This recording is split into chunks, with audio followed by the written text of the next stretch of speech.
Producer dude, a little different this time. Who do we have this week? We have me. For real. Did we use all the good guests up? Yes. Must have. So we're going to talk about, I don't even know, old stuff, new stuff, some of the dumpster fires that we've had, the hits, the misses. Yeah, the old show. The old show. That's how me and you got together, producing a TV show, real TV show. Now we're just doing, like video Nonsense. stuff. Yeah, just nonsense shenanigans. But we can do what we want, so that's a lot better. We were always in trouble for the other deal. What do you think? I mean, how is this going to work? I am going to challenge the viewers on this one. So Country Steve's podcast is one of the top podcasts. I don't even like hearing that, but I'm going to challenge the viewers for me to beat Country Steve. So go over there, just keep clicking stream to get my podcast. Even if they mute it, just let it play. You don't even have to listen to it, because quite honestly, it's not that interesting. But oh, really? See, I beg to differ. Okay. But I want to beat Country Steve. So tell all your friends, tell everybody, you listen to 3 minutes of it, it counts. Right. You didn't pull any punches, though. That's the deal. You don't pull any punches. Country Steve, sometimes I love him, but he sometimes skirts around. Producer dude, straight up bringing it. This week on the Bigwater podcast, producer man himself. He's like Wilson. We don't let you see him, but I promise he's there.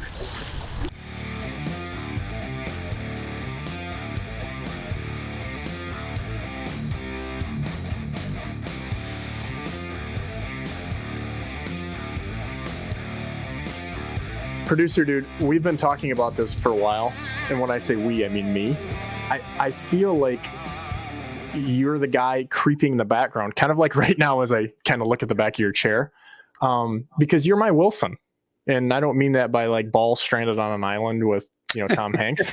That was where my mind was going too. I'm gonna go not Tom Hanks. I'm going to go like Home Improvement, closer to home. That's right. Detroit. Fair. I'm close to Detroit, yeah, I am. I mean, you're my Wilson, like, except for the smart and tall and old thing, like. But I mean, you're the things that make some of the wheels turn behind the scenes. So I'm just going to warn everybody: this is going to be the most boring podcast ever. I'm going to tell you right now. So keep listening, I guess. Are you going to go Country Steve mode and refuse to talk? Yeah, no, I'll talk. Okay. I'm good. Okay. So I think this is due because, Country Steve, the people demand it. They've seen it. The podcast did well. But I think a lot of people, I'm telling you, a lot of people, I don't know if they're just creeping and they're afraid to say something about, to me or whatever, but they ask about producer dude. Like, first of all, why do you call him producer dude? The one guy at the ramp asked if I was producer dude. That was the first time that I got recognized. You did, and may I add, you were an egomaniac. You were out of control, like the whole day. That's all I heard about. Yeah, I mean, it was probably the camera gear. I'm always looking for the spotlight. Yeah, you were always looking for the spotlight as I look at the back of your chair. So, I mean, realistically, let's back up a little bit for these people, because they're interested in this stuff, believe it or not. I mean, and I think it's because we're pretty open and honest about things. A lot of the other stuff you listen to, it's like, oh man, these guys they're throwing shade or snow out at you. Me and you've been together, believe it or not, I think we're like 12 years. I think we're right around 10 or 12 years. Yeah, I think we're 12. Actually, I think it's 10. I think we're coming up on the 10th anniversary of that first shoot we did. It's longer than you think.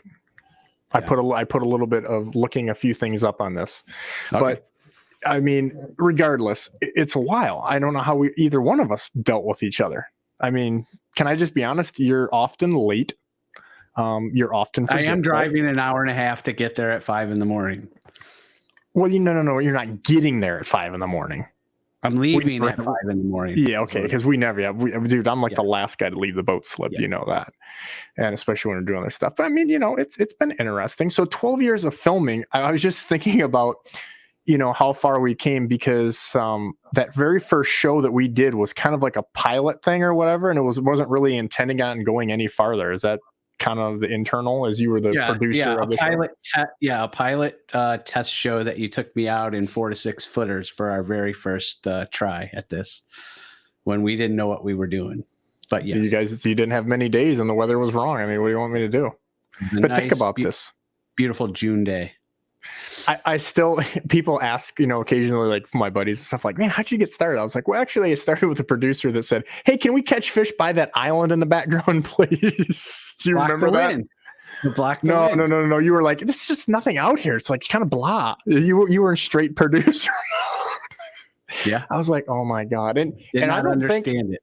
Yeah. And I think honestly, I mean, that's kind of our relationship, a decade plus later or whatever that day is. You always are fighting for the production in most cases. And then I'm fighting for the fishing, and there has to be some type of happy medium. Yeah. Yeah. Especially at night. You have to turn lights on, Ross. I can't film with no goddamn lights on, like that. Those conversations. That's exactly it. Yeah. And then I'm like, we'll get it in a minute. If we turn the lights on, the boats and the fish will both. We'll have boats and no fish.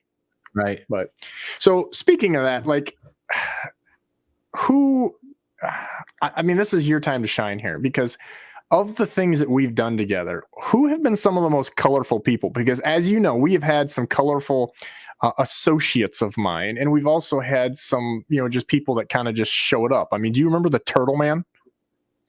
I do remember the Turtle Man. Yeah. That has to be one of the most, you need to tell a little story on that, and I'll jump in here and there. So yeah, we were coming into Turtle Creek.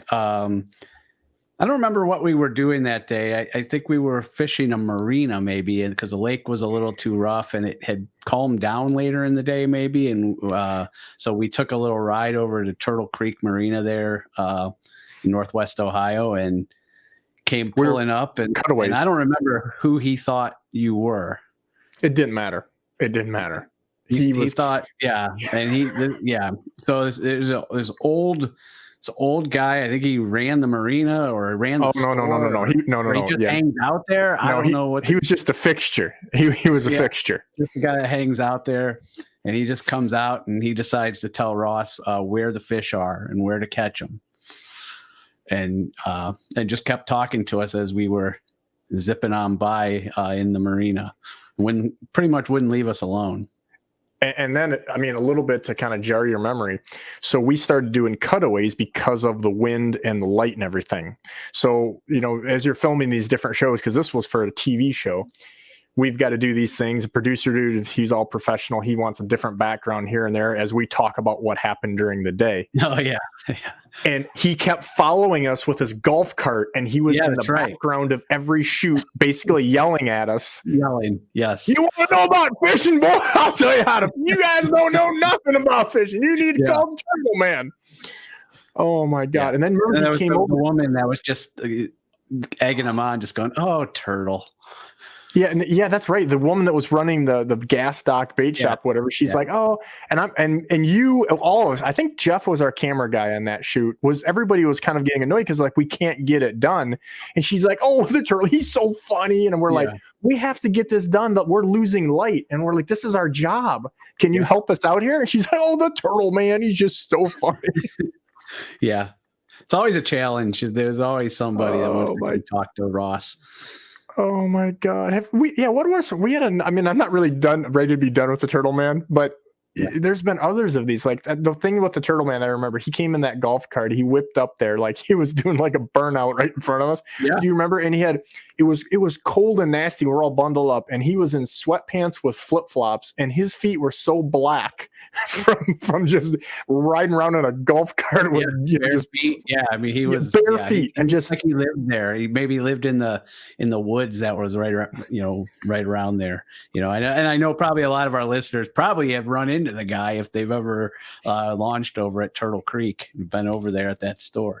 Yeah, I want and because I don't go there a lot, but I haven't seen him. But that maybe I'm not at turtle time or something. But that was. And then we went back in one of those little cuts. Remember that? And then didn't catch anything back there. Yeah, we almost like stranded a $80,000 bass boat. Yeah, I remember where basically it ended. Yeah, and then trying to turn the thing around. Yeah, that was great fun. Dodging trees. Mm-hmm. And that's bass fishing is just so ridiculous. I smallmouth, okay, largemouth, ugh. But anyway, so I'm trying to think, there's been other things, like you said, people that just talk the ear off. And I, like the Turtle Man, it didn't matter. I don't think he had any idea what we were doing, who I was or whatever, even though we like kind of tried talking to him like, hey man, can you just give us a few minutes to do this? And he was like zero hearing any of that. He just saw a camera and it was his time to shine. Yeah. He was a pain in my neck that day, and put it that way. Yeah. And I thought it was kind of funny, even though the first 10 minutes I thought it was hilarious and good TV, and then it was at the point of like, oh, this is bad. And he did make the final cut. We did put him in there for a second. Really? I don't remember that. That's actually Yep. That I don't remember, because I do remember talking it out with the whole production people or whatever on several things like this, where like, hey, do we have to have a release from him, or is this just public domain because you're up in my grill? Probably should have had a release, but yeah, we just let it be. Yeah. And you know what else just popped in my mind? We were going to launch out of there one other time, and remember it pouring rain, and we ended up canceling the shoot, and you sat under a tree pouting. I do because you gave up because you had to go to soccer practice or something. And then it was beautiful. Like 2 hours later. It's going to be amazing. It's going to be amazing. And you're like, oh, too bad. So sad. Yeah. And it was. I remember driving home going, oh, you know what? It's really nice right now. 12 years later, this guy still, folks, doesn't know how to dress for the deal either. Yeah. You're still with me, but you still don't know how to dress for the weather. You're like one of my guide clients. You show up like in shorts or something. I don't have the clothes. I do have a pair of ice fishing pants, like the big X, whatever those pants are, the same ones you have, those blue ones.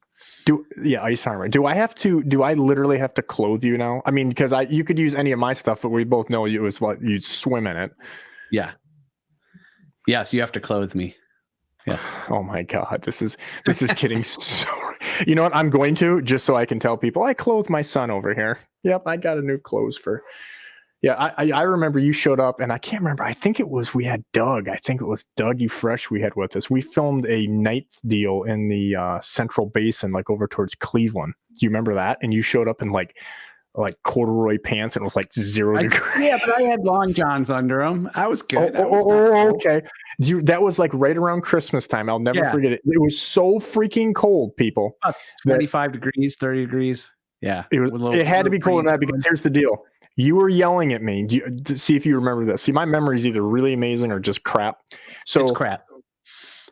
Well, I'm doing a better job than you are. You didn't remember the Turtle Man. Let's be honest. So here's the deal. Work with me on this one. You were yelling at me because if you've watched any of our videos with anybody else involved, I step in the splash well and lean on my big motor and or the Minn Kota Talon to net. Been doing it for 20 some years. Going to keep doing it. It's what I do. And I would step in the splash well. The water that was coming in the back of the boat was freezing like instantly. And so every time I would step in there, it was like, and you were like, dude, audio. Do you remember that? No, that was on that shoot. I do not have. I know the shoot because it was a full moon. We were right off Cleveland.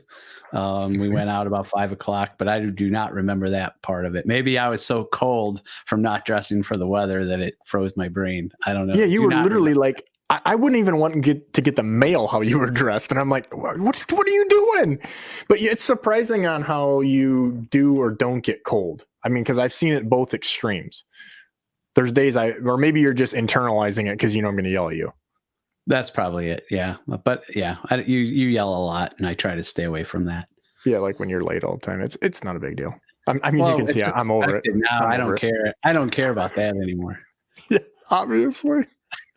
So I'm trying to think of what else. I mean, we've had, like, I would say colorful guests. Like, I think one that comes to mind just because I remember being on the shoot and like 5 minutes in, just so you guys, this is really prior to our YouTube and all the videos that we're doing now. This is more the TV show. Some of them we're going back, I guess, maybe starting there, but you used to always try to rip me no matter how you could for the guests, and you'd always would side with the guests, and you're always on their side. And I can remember though, the one time 5 minutes in, you told the guy, do you remember this? Dude, I know. Yes, I normally always side with the guest, and I give them one get out of jail. So the second time you're on the show, it's game on, but you get one get out of jail. And you told Tom Badalero, Ranger Boats, Vic Sports Center, you told him, dude, you have no get out of jail. I'm hammering you this time. Because he doesn't stop talking. He just talks and talks and talks. It was just, all right, we get it. I mean, he was a good guest. He made good television because he does talk, but yeah, I mean, he's always talking. He's always calling catfish. He's all world record walleye. Like every fish is the world record. I mean, I was literally dealing with some sponsors. I mean, we're talking some of the kingpins that we're dealing with, and Tom is telling the story about being on that show, and that's got to be like 7, 8, 9 years ago or something. That was a long time ago. Yeah, that was one of our first shows, right. 3 or 4 shows. And he was telling his people, oh, Russ does all the editing. So, I mean, it turns out because someone had watched some of the clips, I think, that we had put out of that, just kind of teaser things or whatever. And Tom's telling everybody, he's like a used car salesman meets like pizza delivery guy. And he's like, just, oh, yeah, what you see happen, he edits it. You got to remember that, I mean, I had a giant fish. I mean, giant. They probably didn't put it on because it was so huge. And then that catfish, I mean, obviously I knew that was a catfish. You remember? And we literally have audio of me going, hey, Tom, I think that's a catfish. Yeah. No, it's a giant wall. It's a giant wall. Yeah. No, my catfish. God. You knew it right away. And he earned the nickname Whiskers that day.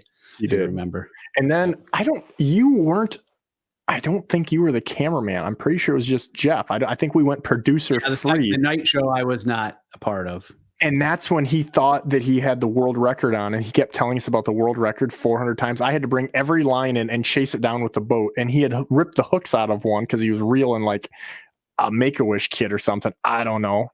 And he's just going crazy on this thing. And the hooks rip out. You can see him because when we eventually get the fish in, they come out of the mouth. And he had one hooked in the back, basically.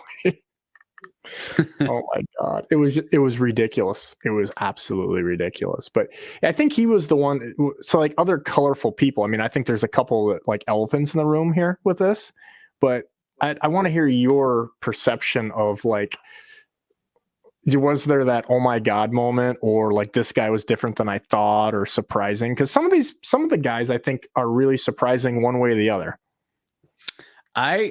I enjoy Shorty Craig. We've had him a couple times. Getting him to did we really though?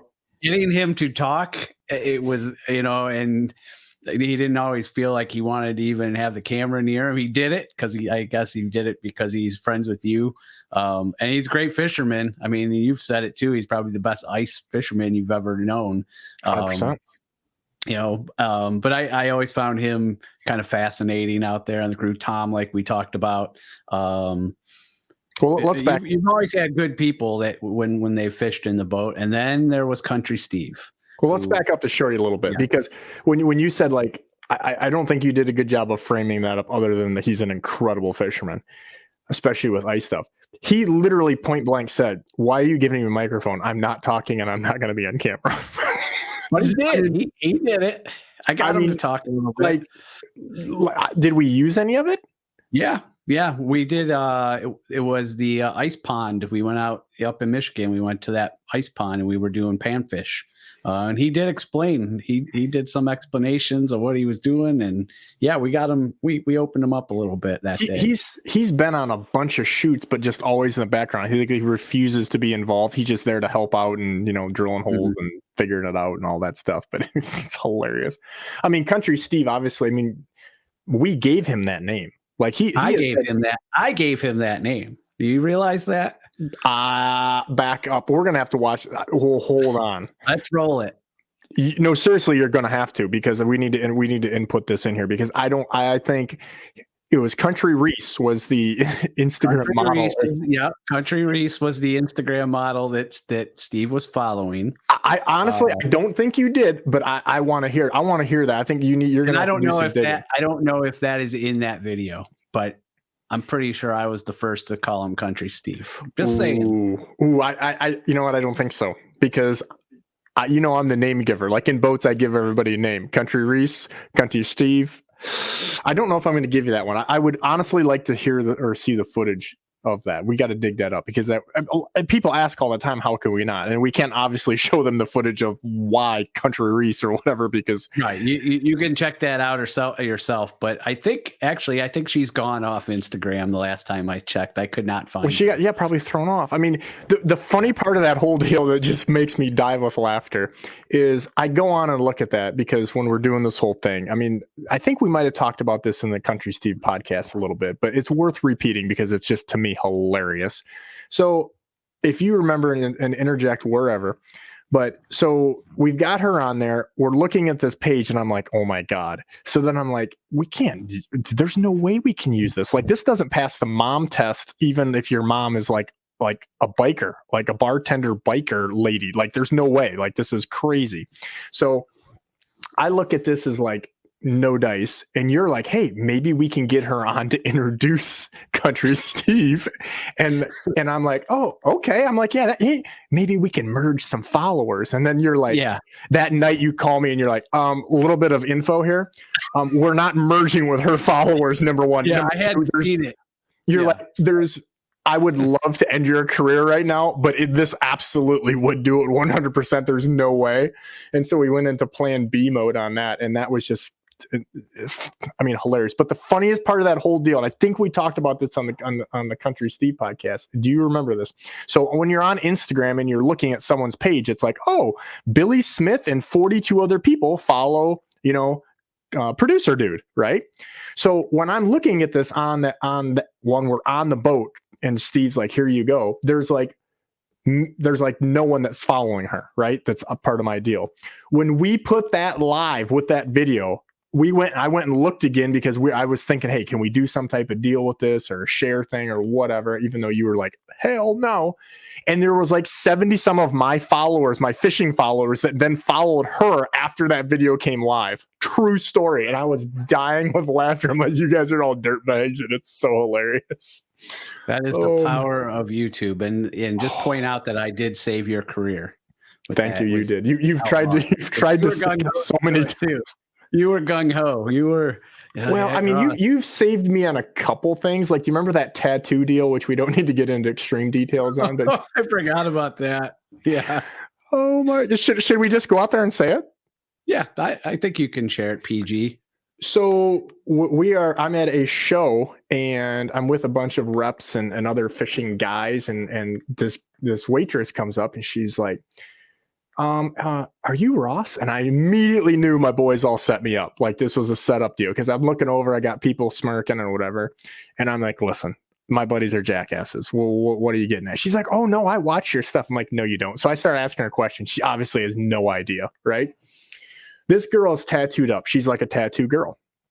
And we come to the conclusion that we are going to give her a free fishing trip. This was legit. And I think COVID and my producer shut it down. This was a legit idea. Yeah. This actually was in the works. In the works. Yeah. And super cool girl. Don't get me wrong. Super cool. She was fun.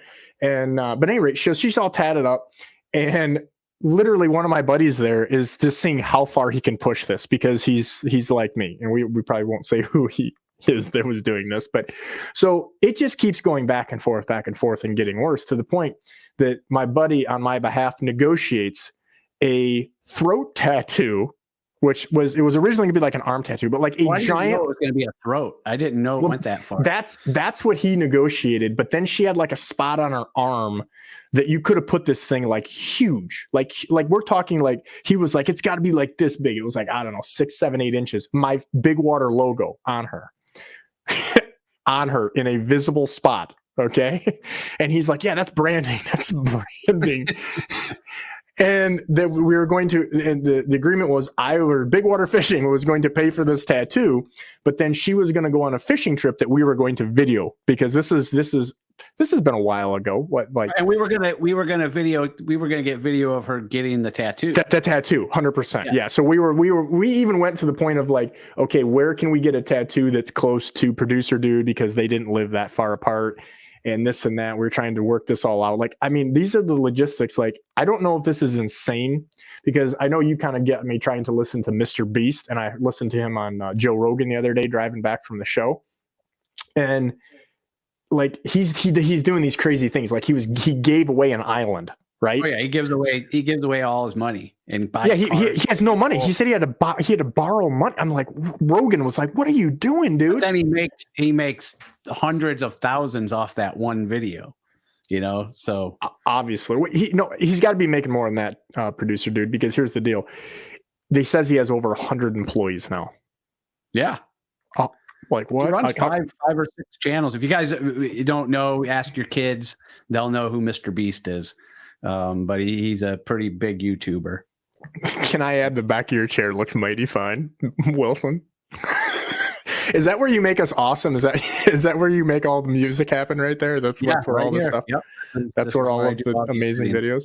So this was back when me and you, obviously not working together, but when we first came together and said, "Hey, let's try to do some stuff here." And this was the tattoo thing was one of the first video ideas. So I don't know if that's good or bad, like if our juices were flowing, or if maybe we wouldn't even be here right now, like I would be unemployed. That's possible. Yeah, it was a good idea in principle. So looking back, I mean, should we have done that, or should we revisit this now that COVID is tamed? I don't know. Right? What do you think the viewers and listeners think? Should we do it? I think we need to ask him, because I mean, I may or may not. That girl's number. Can you find that girl again? I have the contact information because I'm very good at saving. I have a folder with our stuff, and I have it actually. So, I mean, this was literally like weeks before COVID, like literally a week or two before the whole thing blew up. I don't remember when we were doing. Yeah, I guess you're right, because that's kind of when we were starting to do the YouTube thing with the videos and stuff. Yeah, it was sweet. This was right in the very beginning when we were trying to figure out like, hey, what direction we're going to go. Yeah. This is before the podcast even existed. Yeah. So other colorful guests. I know you prepared nothing as usual for this. I prepared nothing. Yeah, and let's point out I was late. And I was a little you were late. You were late, and it shows that you're unprepared. But it's no big deal. So other colorful guests. I really want more your take on it, because I think the people want to hear a different take. They know me. I never stop talking like Tom Vadalero. Like, I mean, some of these people, like the first time you were around Country Steve was actually 12 years ago, because he was our camera boat driver. He's always been a camera boat driver. I had no idea. Yep. I had no idea until we realized that after I met him again, I guess. But I mean, some of the other interesting things, I mean, like the one thing that just is hilarious to me. Again, I don't know why I have to bring all of these up, but do you want me to tell them just like this? I feel like this is the Country Steve podcast part 2. The little, I warned you. I warned you ahead of time. Oh my God. It's like, you're like a shorter, skinnier version of Country Steve right now. But do you remember the shoot where we went to a guy that I know had a, basically, I guess you'd call it a pond, and it was like 5,000 degrees. Okay, in central Michigan or whatever. Do you remember? I do. Square bill crankbait. There you go. Square bill. And we had a camera guy who was afraid to get in the boat because I think jammed a rag into this John boat for a drain plug. And he was a bigger guy. He was. He might be listening. I don't know. I don't know if he's not. If he is, it doesn't matter. John, we don't care if you're listening or not. Yeah.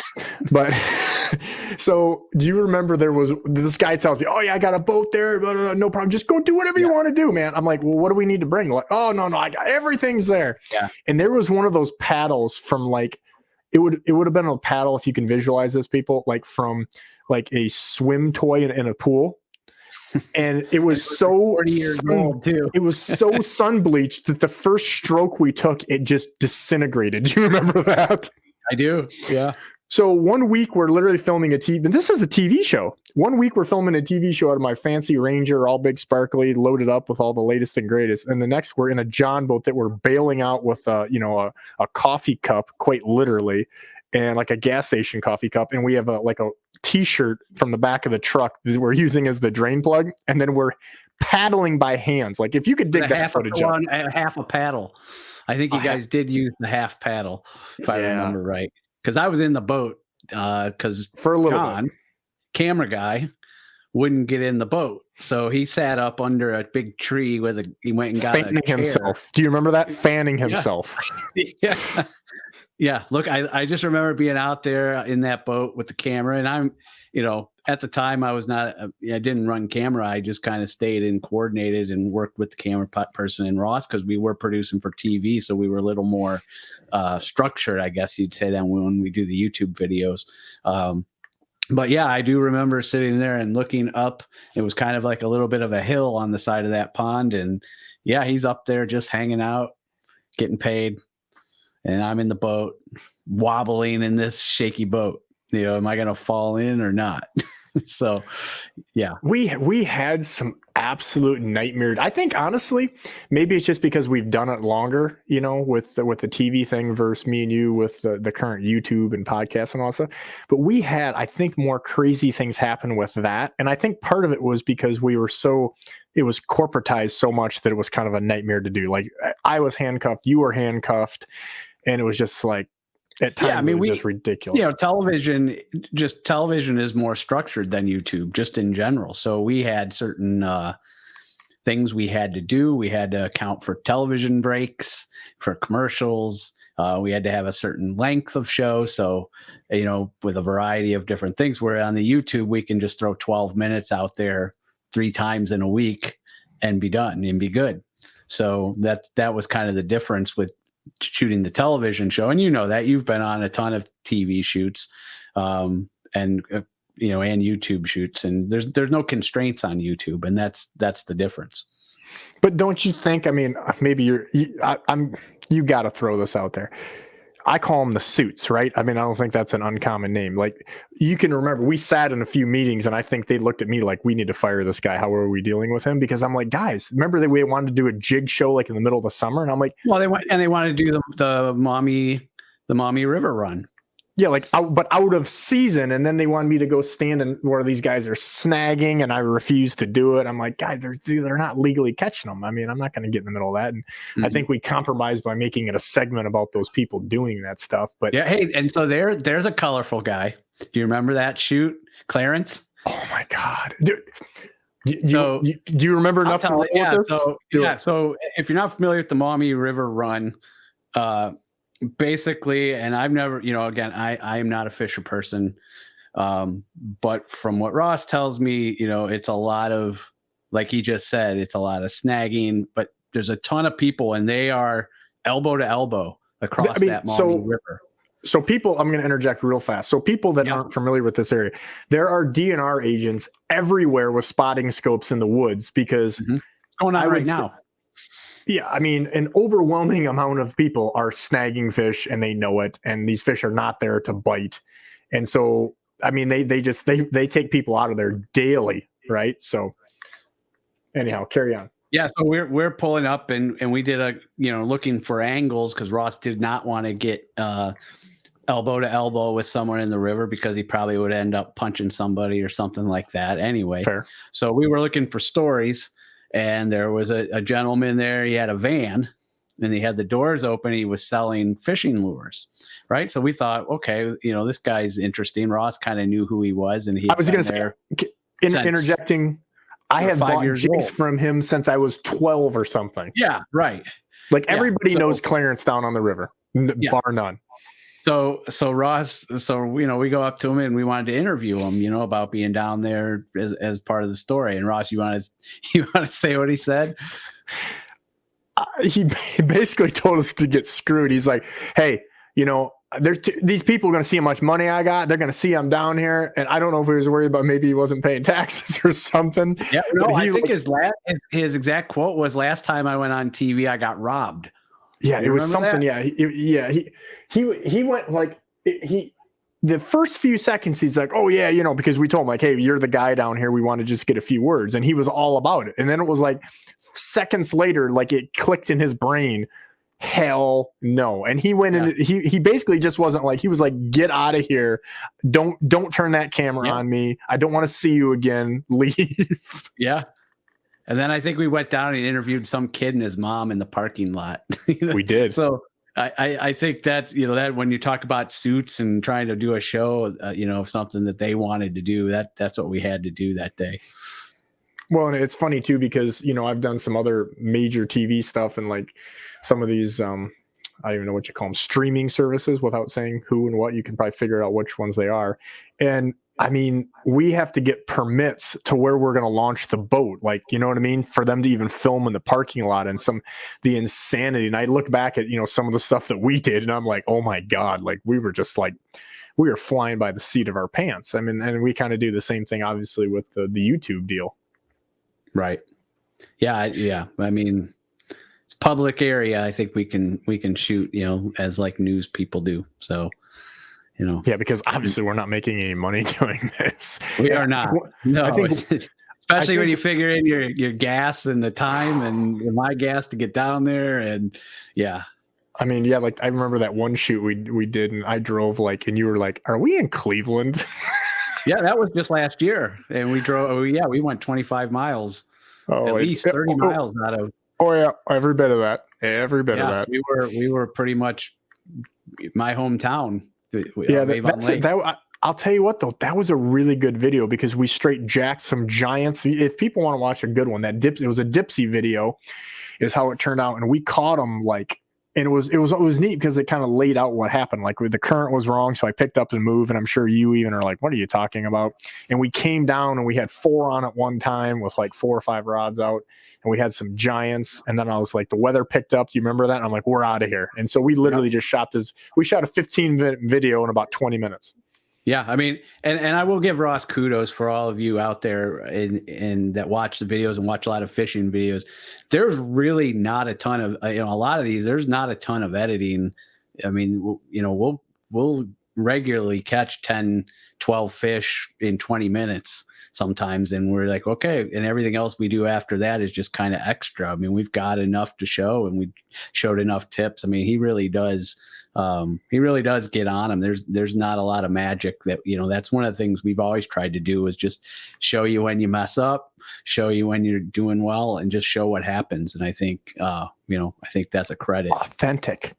Yeah, thank you, I think it really is. I mean, this is the first compliment in 12 years. It's not like the first a tear's coming. But we're not rehooking fish and pulling them up through the ice. We've never done that. No, and I think a lot of people that stop me, I think they appreciate, because probably more show on the TV show. Even I think we showed this. Maybe it's, I don't know. Maybe I don't know how to even say this or frame it up, but we had some TV shows where the fishing was not phenomenal, and we told you, there was no camouflaging it. You know what I mean? But we showed the process, and I can think of several of those where, I mean, ice fishing shoots in particular, where we had one on Lake Erie where it was getting very treacherous. We had one where we had to leave a lake because the ice was leaving us. Remember that inland one we did where Jason fell down? Yeah. And we went to several. We went to 3 little inland lakes in order to get a show in, because so much of this is, the YouTube is different because, like you said, we don't have a deadline. And I guess at some point we just would say no dice. But with the TV show, we both were on a limited schedule and shooting days, and this time is money. And we had, I wouldn't say it was a big production, but we always had 1 or 2 camera people. You were on most of those shoots. And, there was a lot of time we had to get something. And sometimes I know it. I think it was funny because you'd usually hit me up and obviously busting my balls, but you would be like, well, you'd be surprised how good this one turned out. And I'm like, how's that even possible? But some of the shows that didn't have the best fishing, I think the storyline and people relating to going here and this happening, going here and this happening, this breaking or whatever, is just real to people. And we put that out there, and that we never did no shady stuff ever. And because right out of the gate, I was hardcore in that. We are not going to be fraudulent in any way, shape, or form. And I can promise you, in the outdoor industry, there's a lot of that goes on.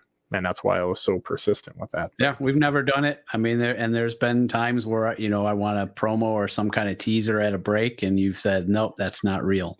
That we're not going to do that. So what do you think the future is? I mean, even, growing with this, and like I said, we, like many things that are online, we started during the kind of the COVID break, even though me and you had kind of talked about doing some other things and some little projects prior to that. That's where this kind of started. And I kind of actually have fun with it, to be honest with you. I mean, I think me and you, a lot of the shoots where just me and you are actually kind of fun. We bust each other's chops. I hate to say that out loud. Right? Yeah. I mean, that was something new too. We tried, right? I mean, we always had a guest. Prior on all the TV shows, it was you and a guest, and in the first few of those YouTube shoots, we had Country Steve, and then we couldn't get him one day or something. We said, "Well, let's just go out and talk to camera." Yeah, that's right, from the Mexican restaurant. Yep, and he called in. Remember, he called it in while we were fishing. Yeah, that's another good. That's a good video to watch. We smoked the fish on that one. I mean, that was a slaughter. That was pretty nice. That was naughty. But so, like the podcast, I mean, we've had some, I know, full disclosure to anybody listening to this, producer dude is not a fisherman. It's not like he's an anti-fisherman, but he's just not a fisherman. One of his boys is kind of into it, and some neighbor kids. But I mean, how has this developed as you've seen some of the characters and seen the fishing thing and because you've learned a lot about the fishing and fishing industry, through this whole ride, right? Yeah, I've learned a ton. Al Linder and Gary Roach, and you hear those names, you just being around you and researching for podcasts and looking around, but doing those podcasts and just really learning. I mean, these guys are legends. I mean, real legends. So yeah, I mean, that's one of the things I love learning about it. I've always been a Lake Erie lover. I've always lived close to the lake my whole entire life. He's a jet skier. He's a jet skier, folks. I am a jet skier, but I'm a very conscientious jet skier. If I see a boat, and it's all from being with Ross. I see a boat out there. The next thing I'm looking for are planer boards to make sure to see where those are and then go way out around and slow down. I am very conscientious because I learned it from you. I learned it from watching you. Okay. I'll give you that. So, I mean, I think to me, of the stuff that we do, I'd like to hear what the people have to say, because honestly, the feedback is really good. Some people give you some wacky feedback, but some people give you some really good stuff. And obviously we can't accommodate everything and everyone, but I personally probably enjoy doing the podcasts like this the most, because we get to bring, like you said, some really cool people. I don't know who I'm allowed to say, because we have a bunch that are really good that haven't run yet. So I don't know when this is going to come out, but like you said, I mean, the ones that have come out, I mean, Gary Roach, Al Linder, Bruce Sampson, and man, we've had some guys that really have brought it. Even, some of the guys that maybe you don't know or aren't named people, but like Chris Vandergoot from the acoustic telemetry program. A lot of education. Great Lakes. Yeah, man. I mean, we've learned a lot of stuff. We got a couple coming up that which we've got 3 of them in particular that I'm really proud of being able to get these people on. Like, I was so fortunate, because a lot of these people with their level and time, I honestly thought they'd be like, yeah, whatever, dude, no dice. You know what I mean? Because I get it. Like, I get a million opportunities for people that they want me to have on the podcast, and you don't want to say no, but I mean, it's a time commitment. It's not like a 10 or 15 minute interview on the phone. These are hour and a half, multiple communications, beforehand. I don't know if you feel that way or not, but yeah, I mean, they are some work. It is time consuming. There's some research to do, definitely. But, people do seem to enjoy them, and more people seem to be listening to them and accessing them and on all those platforms. So please let us know if you want to see somebody on there or some type of thing. We've kind of steered away from telling you about certain knots and, do you tie the FG knot and a 2/0 hook using a VMC to this or what? Like, we've kind of steered away from that and tried to be a little more entertainment, but also, education focused. I mean, like, there's a couple of them that, we got into some stuff that is just more big picture fishing, but so we're not limiting, but also just some really interesting characters like Pete Mania Mania. Did I say that right? I said it wrong every time. Mena. Yes. Correct. And if you want to understand what we're talking about, watch the beginning of that podcast. We had some issues, Ross. But like, Pete's a legend also. He started Mania Tackle, Muskie. Mena. Whatever. I like Pete. He's a big mullet and I love it. Even, cheesehead guy, still like him. But I mean, a lot of those podcasts, I think you get to see some really cool stuff. I mean, to me on the podcast, Chip Cartwright from Silver Streak, Scott Stecker, who started Reef Runner. One of my favorites, and it did okay, but I think if people were to go back and look at one that I think was pretty cool, was Nathaniel Welch, the world famous photographer. some of his stories, man.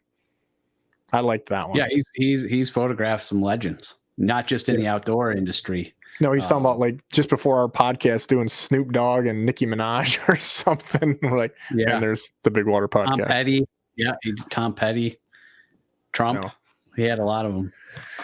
Yeah, I mean, there's that. I think the podcast is my favorite because you get, like I said, you get to know some of these people. Even though I know them, like you get a different side of them. I mean, the video stuff is fun, but I mean, for you, I mean, but I'm not talking the behind the scenes editing and stuff because I can't imagine that's the most fun. But I mean, what is in this journey of basically working with Bigwater Media, whatever digital stuff? Like, what do you think is? What's your favorite thing of doing, and where do you think we're going with this stuff? I mean, where do you think that the digital world is going? I like the editing. I like being able to take that 2-hour trip or hour and a half trip and condense that and make a story out of it. So I really do enjoy that. I think the sky's the limit. The only thing that limits us sometimes is schedules and getting out more and doing more. We're both busy people, but I do enjoy it. And I told you this too. I like the ice fishing trips when we get a chance to go out and do. You have said that, which is surprising to me. Yeah, and you always say it's surprising. It's just an adventure, and I'm not in a boat. I'm walking on my feet. Well, that brings up. I didn't write hardly any notes for this because I knew it was just going to be a train wreck anyhow. But you guys, just so you know, if he's been in the boat with me 50 times, there's been like 40 near bouts with seasickness. Like every trip, like we have cut things short, and I treat you like a 6-year-old. And yes, Dad, we're gonna go in. But do you want to give your interpretation, because you may or may not have had an incident on Chip Cartwright's boat while we're filming? Yeah, I thought we might get through this without that coming up. We were almost there, and as soon as being in a boat came up, and I said it, I'm like, oh boy, he's gonna remember. Dude, so, I gave you an opportunity, and now I'm even letting you tell your side of the story. Okay. And this doesn't make me look good either. So my story's not going to be much different than yours. I mean, it is what it is, right? So we're out, and it was.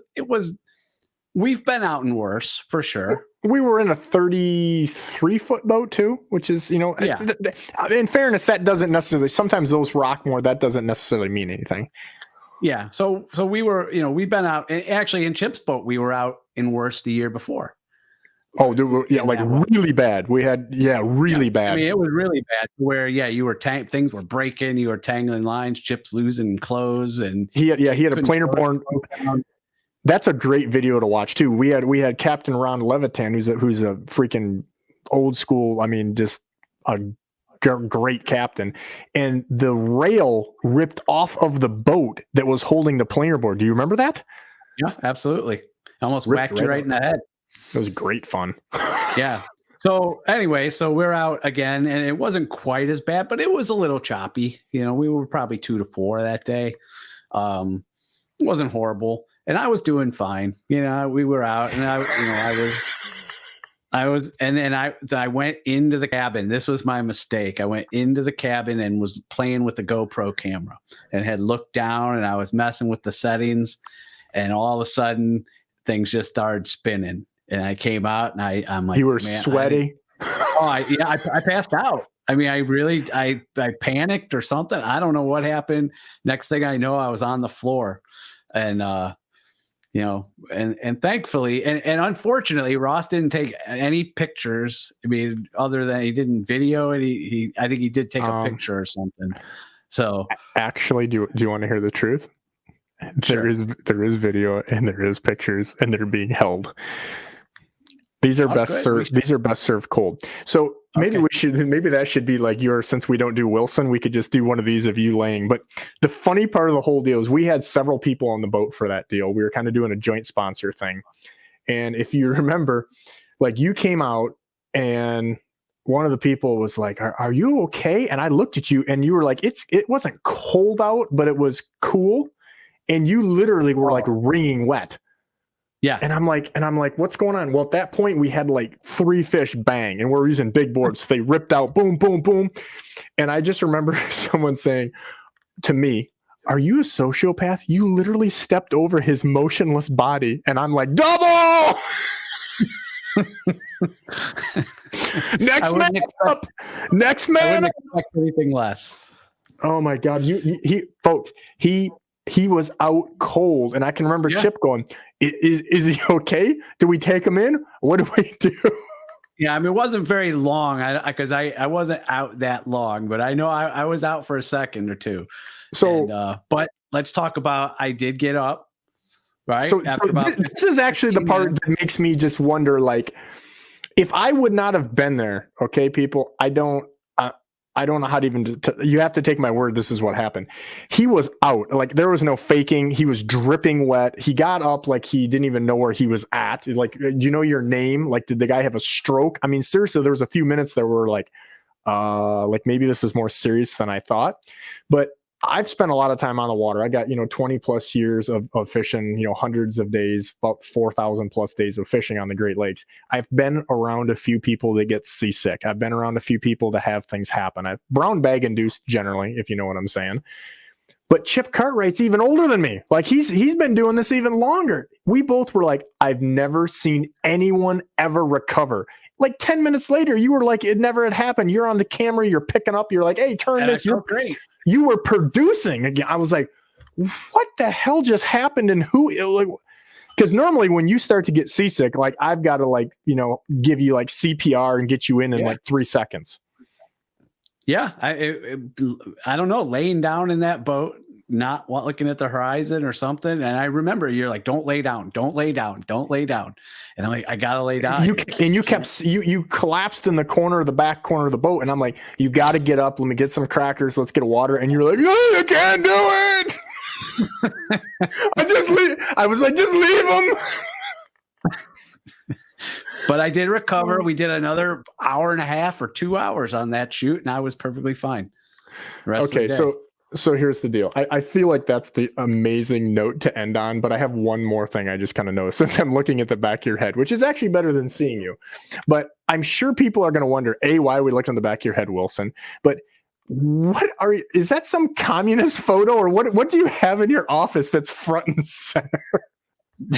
That is, I was at a flea market. Oh my God. And there was a Chinese lady selling posters and I just thought it was a cool history piece. If you're wondering, it's Chairman Mao. It's an old, from 1960 something. It's a propaganda poster from China. I just thought it looked cool. I'm not a communist. I realize Chairman Mao killed millions and millions of people. God. I used to have this in my work office, and I would have to explain it to people. Like, okay, oh my God, you had that in Mao. Yeah, you had that I don't in the hold TV Chairman office? Mao in high reference. What's that? You had this in your TV office? Yeah. Oh my God, what kind of? I did. Dude, the CIA is going to be on us now for sure. Yeah, I'm part of this. I don't even. America. I did a Google Translate once, and I don't remember what it said, but it was basically saying something about Chairman Mao is a great man or something like that, which he's not. I'm gonna say it again. I'm not a fan of Chairman Mao, Stalin, Hitler, any of those guys. I just thought it was a cool history piece and a cool looking poster. I'm just gonna go for the record. If you put a picture of Hitler up in your office, you're fired. I would imagine so. And I this is almost as bad, or he killed a lot of people too. I don't know. I just thought it was cool. Oh my God. So here's the deal. You fought this because, I mean, we joke about you being the Wilson and behind the scenes, but that's that's kind of your thing, even though I feel like almost like in a Country Steve way, but we're definitely not there. We're slowly bringing you out of your shell because you've always been behind the camera. And I feel like we're integrating you in slowly but surely. I feel like this was kind of a lot more pain-free than you thought it was going to be. Yeah, yeah, it was pain-free for the most part. So I feel like there's so many more things, and I'm surprised you didn't throw me under the bus on some more of these shoots, or you probably just, now you have an opportunity. I don't know. Really... I mean, I guess I feel like I throw you under the bus during the shoots. That's valid. That's valid. So we did. I mean, there was nothing to really throw you under the bus. My favorite thing to do to Ross is after 2 or 3 minutes with the lines in the water to ask them where are the fish. Yeah. There's so many things that I just love and adore. Yeah, but you're right. I mean, we honestly don't hide anything. We use all that footage. We're like, you're late. Yeah, well, you're late. What are you doing? This is what happened. Do you remember? Because you remember I had the guy on the river yell at you. He's like, "Where's producer dude?" And I'm like, "Tell him he's coming right now. Tell him he's a jackass for being late." I do remember that. Yep. Oh, there's so many. I wish you would pull some of these clips out, or you quickly delete all that footage when we get back.